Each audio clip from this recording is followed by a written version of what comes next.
All right. Hi, guys. I'm Roberto Musso. I'm filling in for Michelle this week, and I am joined by Jenna Slaughter, self-love coach and host of the Unlearning Podcast and star TikToker. Thank you so much for having me. Of course. Thank you for coming on. It's an honor to have you, honestly. Oh my gosh, you are so sweet. I'm just so happy to be able to talk with you about like being queer and in business and self-love and podcasting. I mean, all of this stuff is really heart aligned for me, Yeah. and I love being able to help give the LGBTQ plus community more tools and stuff to be able to make more money and get out of their own way, and I mean ultimately move the gay agenda forward. No, I mean, that's literally the whole point of QueerHustle, moving the gay agenda forward, make more queer money. Yes, absolutely. So it's so awesome to have you. And I feel like going off of what you said, literally your whole background aligns like perfectly with the Queer Hustle brand. And it's so exciting to have you on. So kind of what I wanted to talk about today is how you got into all of this. And, let's start. When did you decide to be a self-love coach? It's interesting because you teach what you struggled with the most. Yeah. And when I was growing up, like a lot of queer people, I really looked externally. I did a lot of masking and a lot of hiding who I am, trying to put on this other persona to be able to appease this white patriarchal society in which we are living, and trying to like work within the system. I got like this corporate job and I hated it, and realized that there wasn't an ethical way that felt really aligned for me to be working in corporate America and have that feel okay. There wasn't a way for that to be happening. And you kind of come to find that in business, a way that it can happen really organically is you go with what people come to you for advice on, what it is that like people look to you for. And that seemed to be a kind of common thread. And it's also this space too, because I have a degree in entrepreneurship, I have a background in it, and I just haven't a knack for systems overall. And so finding that space between like, where are we getting in our own way and trying to be somebody else in business is like also mirroring how we are in our own lives. Like, for example, for people that have a hard time shutting off, a lot of the times what's underlying that is a feeling of unworthiness if you aren't able to do all of the things. And so I found that to be a really cool space to get to play in, because I get to do both like this mindset work as well as this business stuff, which to me is helping people in a very tangible way, because they're able to then fund themselves. They're not getting a pittance of what is going to the company. They're not working for a 5% commission on 100%.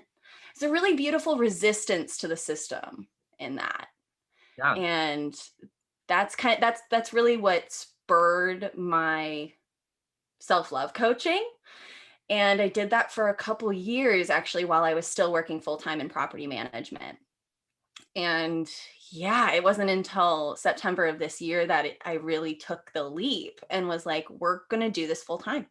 That's awesome. Well, and I feel like that is the whole thing with this pandemic, is like it made everyone question, whether or not you had the choice or whether or not you didn't have the choice, if you were on the right path and if it actually felt sleazy for you or if it didn't feel like totally organic. Because that goes in with the cognitive dissonance that we already feel as queer people every day. Yeah. Where if where you're at isn't aligning with yourself, it's causing this whole kind of spiral effect. There's a lot of pressure too when you are trying to act as somebody else, or you're trying to use the strategies that work well for somebody else. Yeah. We are not all the same person, but yet we have this idea that we need to follow the same trajectory. There's this very pretty line of what you are supposed to do. You graduate high school at this time with these grades, you then go to college, which you graduate in 4 years, and you totally know what you're doing and you don't change your major. Then you get your corporate job, which you love, and then you end up working there for the rest of your life, and you have this great sweet retirement. But in the middle there, you also got married and have 2 children and are straight. Yes. Yes. There's a lot of expectations within there. And we're not all meant to follow the same path. And to think that we are is just so silly. And I think that's why we have so many people that are really unhappy with where they are right now, is because they are trying to follow someone else's trajectory instead of their own. Well, and that's the whole thing that I see is like everyone's been told so much that there's this one right answer to how you're supposed to live. And there's this one way that you are supposed to be and act. And the thing is, if you follow that and you listen to that, you're not listening to what you want and what you want to see and what you want to be and where you want to be. And there's so many things just in my own life, like I'll break down like how do you actually want to be in society? Like, do you actually want kids? Like, what do you is this something that you've just been told all of your life? You know? Yes, So yes, yes, yes, yes. I think of myself sometimes as a professional thought sorter. mhm. A lot of what we do is like picking up the box, this theoretical box inside of your brain, and being like, oh, this thing in here, is this yours? Is this yours? Does Do this you belong? do Yeah. you want it? Like, do we want to keep this, or does this spark joy? Or no? Because Uh-huh. if not, then what are we choosing? What are we making room for? Mhm. And that's that really beautiful piece of being like that release that allows for the clarity to come through. What is mine? What are my values? What's my place in this world? Mhm. But you got to release the other stuff first by sorting through it. And the first step to that is becoming conscious and aware that we even have these beliefs set in the first place. Totally, totally. I agree. And the thing is, it's just like it's so much deconstructing society and it's to take from you, unlearning past behavior and realizing this isn't for me and I can make my own decisions and I'm going to start actively thinking and everyone has to decide that at some point. Mhm. Mhm. But But yeah, like we had talked about before this though, they're not ready until they're ready. exactly. Yeah. And you don't want to be the push, but but so going into that, tell us a little bit about your podcast and everything you're talking about on it, and exactly what everyone is unlearning. Sure, sure. So I just started the Unlearning podcast in January of this year, and I that was like a project that I had wanted to do for like 2 or 3 years. That I have had a podcast idea set out. I had this mic for at least a year and a half before I ever even recorded an episode, but I wanted it to be ready when I was ready. So that has finally come to fruition, and that in and of itself really brought me through a journey of self-worth, and whether like coming into the belief that my story can help other people, that what I have to say and what I have to share can be really helpful for people, and having to really believe that instead of believing that I'm doing this project and I hope that people do me a favor and listen to it sometimes. Yeah. It feels so sad to think about those were thoughts that I really had to work through in like November and December, when I was really getting a feel for how I wanted to package this information, who I wanted to interview. So I interview fellow coaches, healers in that realm of things. And some part of my goal is to get people tools and strategies and exercises in each of my episodes to help them unlearn what the topic is and what they are moving into instead. And then also, I want to be able to spotlight other coaches and people that are doing this work, so that even if working one on one with me isn't the exact right fit for exactly what people are wanting to do, I want to be able to showcase other people that might be that perfect one. Yeah. And yeah, so that was kind of the why I had started that podcast. We we talk about a whole range of things. One of the episodes is about unlearning stress and burnout. The most recent episode is about people pleasing, which is one that is very, very close to my heart, because people pleasing and that perfectionism and looking externally for what the answers are, it all goes hand in hand, like a nice polyamorous couple. I love that. That's the word. Throuple, there you go. No, and that's awesome, because I feel like, and it's so cool to hear you kind of tell your story with that, of how you had to exactly define it and like come up with confidence for yourself to actually say, hey, this is my brand. And that's the whole purpose of like this podcast and everything. It's queer people stepping up to the plate and saying, this is my plan, this is my why. You can't tell me I'm wrong. I've heard that for too long.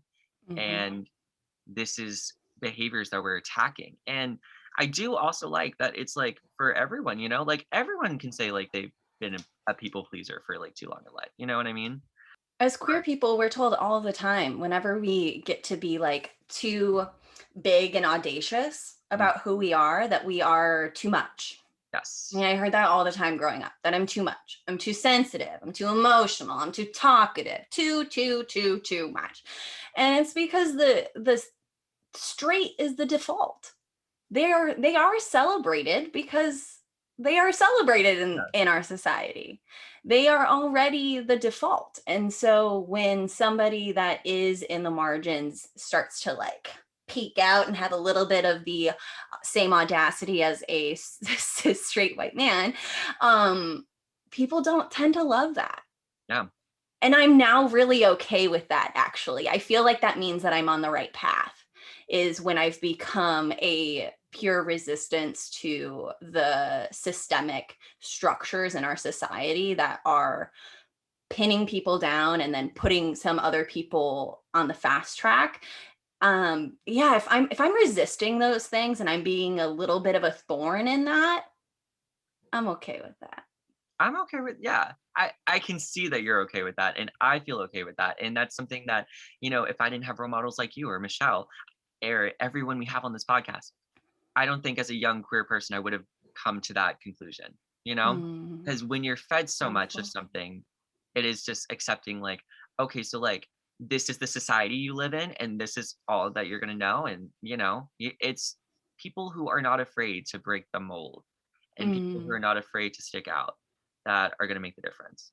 So I'm so proud of you guys. And honestly, the Unlearning Podcast, I will vouch for Jenna. Like, it is amazing. The things you talk about, it's like you're so vulnerable on there too. And that's something we talked about a little bit before too. Like you're not afraid to really go there. I don't know if I really want to say the stories on here or we want to save that for when they go for it. Yeah. Go for it. Yeah. As you said, I'm an open book.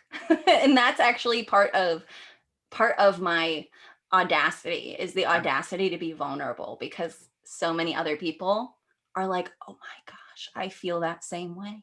Yeah. I've had that same experience, but I've never talked about it. And it opens up dialogue, and dialogue opens up space for healing. And I'm here for that. I love it. I love it. But yeah, so basically in one of the episodes, Jenna talks about so much. She goes from like talking about like, oh, I was in a relationship with a man once and like he told me you could not have short hair and be pretty. And it's also just like, look at Jenna, they're killing it. I mean, come on. I mean, like, I have a great hairstyle now. I'm just saying. And I look great. And the fact that I robbed myself of looking this good for years. If you feel like cutting your hair, cut your damn hair. That's another, I remember you were also talking about when you're with your current partner, one time you were walking down the street and like so many of us, when Trump was elected, you were like scared to be on the street and and at first I was like, yeah, I don't know, is that something? And then like you fully said, like people spat on us. Like that's the American way. Yeah. Because, well, Emmy, so my wife now, at the time she was my girlfriend, she had lovingly, at the beginning of our relationship, had really lovingly and empathetically brought my attention to the fact that my previous relationship before her was not just unhealthy. It was not just an unhealthy back and forth relationship, that I was actually in an abusive relationship. She had introduced me to the term gaslighting, and how this person had conditioned me over time to not trust my eyes and ears, my intuition. She really lovingly was able to bring this very difficult piece of things to the surface. And the same thing happened with that in 2016, 2017, when was concerned about holding her hand in the grocery store. I was concerned about walking, down the sidewalk. And it wasn't super outright, but it was enough that I was just like, we'd be like holding hands, and I would just eventually like stop when people would come by. Mm-hmm. And she was able to bring that to my awareness of being like, hey, why is this happening? What's going on underneath there? And that was when I started to be like, no, I'm not going to be hiding anymore for the sake of somebody else's comfort. That's not fair to me. It's not fair to my partner. And it's not fair, especially to the people that are not out yet. I do them so much more of a service by me being audaciously out there and showing them that that's okay, because that gives them the permission to come forward. And so there takes some vulnerability and some bravery to be the one that goes like, to feel like you don't have that visibility, but then to be like, I'm going to be that for somebody else. Yeah. But it's really worth it in the long run to help empower other people to really just be who they are authentically, and to stop hiding and pretending. Honestly, that is exactly it. It's like, it took so many people like yourself to like be the example and go from there, for things to be safe, for like, say if I walk down the street with like my boyfriend or something like that. So it's so important. And just know that like, you're absolutely right. Like, what you're saying is true. And I love that you're not afraid to stand out. Like, especially like, I see you on social media promoting everything, and I'm just like, this is so good. She has the best TikToks, guys. Like, it's so funny. Like, yes, so cute, so cute. She's dancing in all of them. Like, you guys can't see if you're listening over the podcast, but yeah. Yeah, I'm always doing lots of dancing. I find that to be a really good release, especially for people that have a hard time sitting down to meditate. Yeah. But having that like anxiety, or like that really, where you're feeling like a kite that's just kind of being whipped around by the wind. Yeah. Like, and trying to sit down and being like, I am going to anchor down and meditate now, can be really hard. And so for people that are, when you're feeling that like a kite being blown around in the wind, quit trying to fight it, and just like flick it off with your fingers, like punch the air, like kick with your feet, use your body to move through it via dance. And the reason why I put those up there is I'm like, I'm not choreographed. I don't look good per se. I'm not looking sexy, but I look like I'm having fun. Exactly. And it's authentic. And so then it cues people to do that for themselves, even if they don't look Instagram worthy. I'm like, I'm still going to put it on Instagram, so that way you might do that in your bedroom. Right. No, and I love that, because I think the authenticity of it resonates with people, right? That's, and I feel like that is so true. Like, people have these like reservations about putting things on Instagram, any photo, because they don't look to these certain ideals, right? Or like, they don't put up like any TikToks because they don't. And it's like, to some degree, I understand you want to put your best self forward. At the same degree, don't you just want to be yourself? And don't you just want to not have this cognitive dissonance of like, hey, this is me? And like, no, I don't understand that for anything, honestly. But I do think it's maybe if people don't have enough self-worth of like, this is myself. Yeah, a lot of people just don't quite know, because they've spent so much time and effort and energy, and like sometimes decades worth of energy behind trying to be somebody else, that like, if you take that away, the brain likes to have certainty and the brain likes to have decisions made. So when you take Yes. something away and you don't know what you're filling it with, that can cause a lot of pressure and strain. And so like having that authenticity piece of what we're making room for is really important in being able to release the things that are no longer serving us, the things that weren't ours in the first place. And it's so true. It's just like you want to feel like this is me, this belongs to me, this is what I'm thinking. And it's so beautiful just to hear you say that. And like, especially from like how it was in all of your experiences to come out on the other side and feel even better about yourself and help others is the Yeah. important thing. I Um, just had a moment where have you seen those TikTok audios where they're just like, wow, like where they're like thinking back as their like 14-year-old self. And it's just like, wow, where I've come. And like, it just hit me for a second that I am being interviewed on a podcast right now mhm, to talk about my journey and unpacking my traumas and how I came back from being suicidal and a an abusive relationship, and for you to say that I have come out on the other side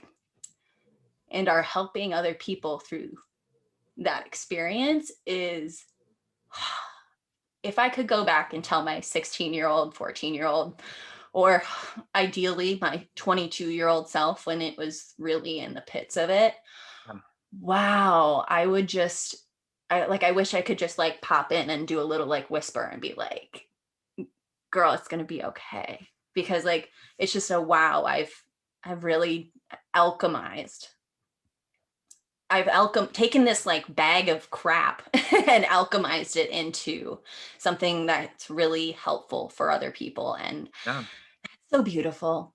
I'm so, It is so beautiful, and what you're doing is beautiful. I mean, if I had, like, known about a podcast or something like this when I was 14 and, like, Queer Hustle, the Unlearning Podcast, so many other good queer podcasts out there, it's like, I would have been a different person, and also that's the great thing about seeing all these queer entrepreneurs in the roles they are. You can be the boss. You can make your own environment that succeeds and does well because this is a market people are missing, mm-hmm. and they need you. Absolutely. They need you and like remember why you came here are two things that are really kind of flag posts for me right now, where it's Mhm. like, remember the service that I'm here to do, and remember that by not sharing my story and by not speaking up about these things, I'm doing people a disservice.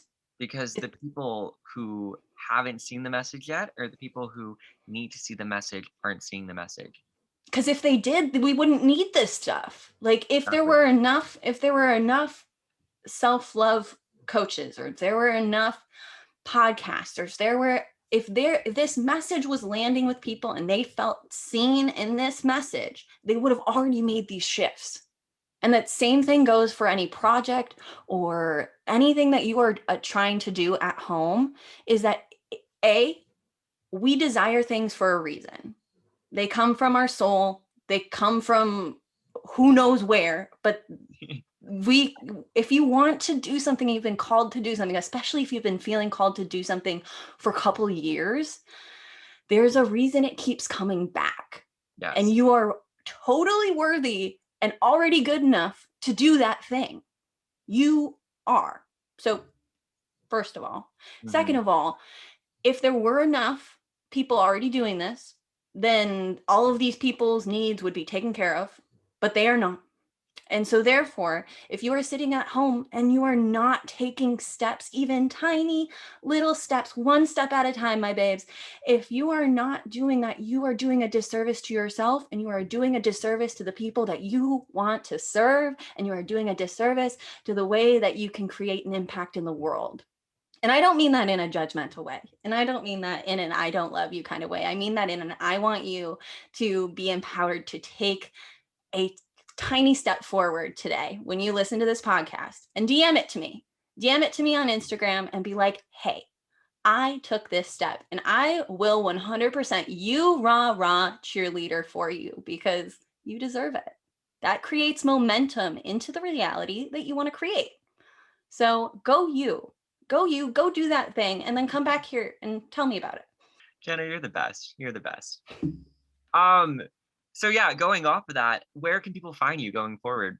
Yeah, I'm really active on Instagram. My handle is It's Jenna's Laughter. My last name is Slaughter, with laughter with an S, so I love it.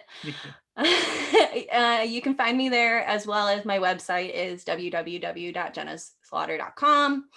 And yeah, those are the best places to find me. Can I say I didn't even put that together? Jenna's laughter is the same. Yeah, I see that now. You're like, let's take it back and forth. That's amazing.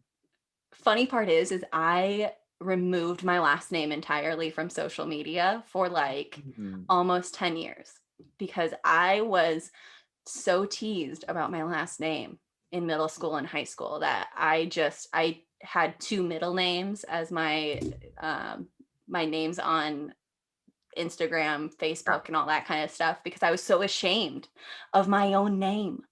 You So believe? now I just like own it so much, and I'm like, yeah, it's kind of limiting because apparently I can't be like an ER doctor because apparently nobody wants to call in Dr. Slaughter to the emergency room apparently. But outside of that, like, I am a free bird. It's amazing. Yes, you are. Well, well, on that note, I'll let you go ahead and be a free bird.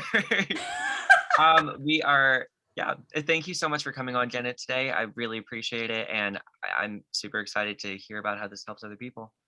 Me too. And I Me hope it does. too. Yeah. All right. I Well, thank appreciate you, you. Jenna.